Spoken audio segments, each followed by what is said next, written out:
Shalom everyone, my name is Tamir Oren. I am the Associate Director at Stand With Us Israel, and welcome to our brand new show, Israel Weekly. We're coming to you from our studio here in Jerusalem to share the important Israel events you might have missed during the week. Want to know what is happening in Israel? We've got you covered, so sit back, relax, and join us as we take a look back at what happened in Israel this week. From culture to sport, all the way to Middle East affairs, this is Israel Weekly.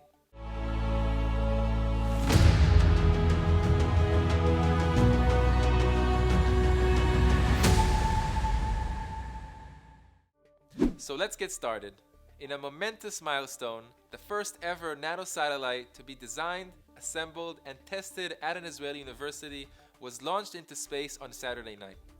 According to Tel Aviv University, which stands behind this amazing accomplishment, the nanosatellite was launched from the NASA launch facility in Virginia.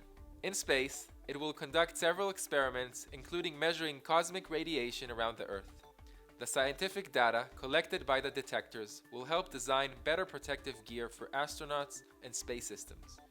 The nanosatellite will orbit the Earth at over 17,000 miles per hour or 4.2 miles per second, completing one orbit every 90 minutes.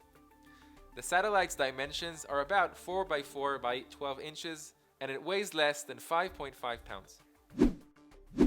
Iranian judoka champion Saeid Mollae, who arrived in Israel last week to compete in the Tel Aviv Grand Slam Judoka Championship, won the silver medal at the international tournament. Saeid fled his country after ignoring orders to drop out of a match in 2019 to avoid facing Israeli contender Saeid Mollae. Speaking with reporters after the contest, Mollae said that the Israeli people are very friendly and have a good heart. They have been very good to me since I arrived, and the Israeli judo team has been very kind. That is something I will never forget. Saturday Night Live caused widespread controversy with a joke whose punchline was that Israel had only vaccinated the Jewish half of the population against COVID-19. Israel is reporting that they vaccinated half of their population, and I'm going to guess it's the Jewish half.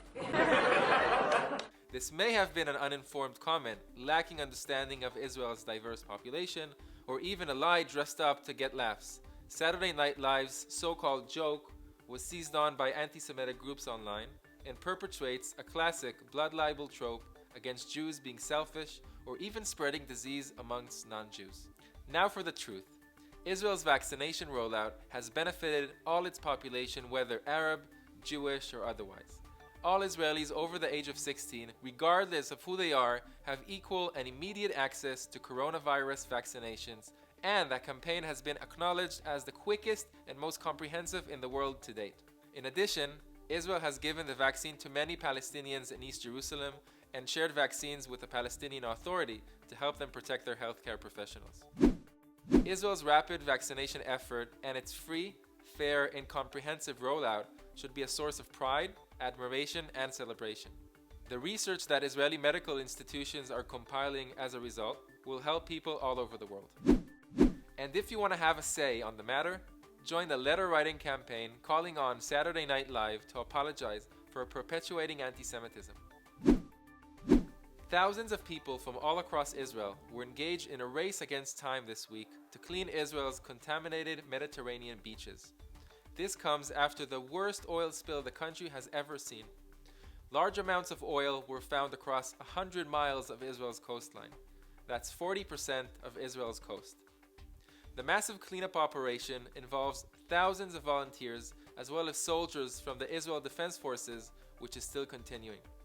Sadly, this horrible event killed many marine creatures, and it's estimated that it will cost the country tens of millions of shekels in damages.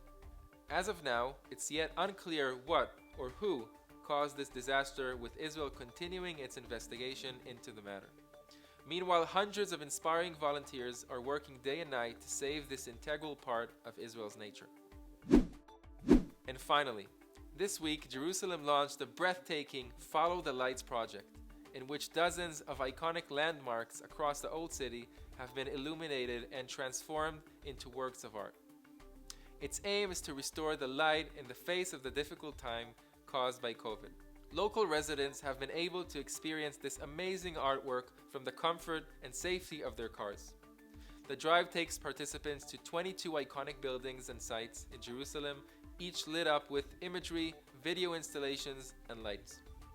It's also accompanied by explanatory texts and history featured in Arabic, Hebrew, and English. The event runs until March 3rd, so if you are able to come to Jerusalem, make sure you don't miss out.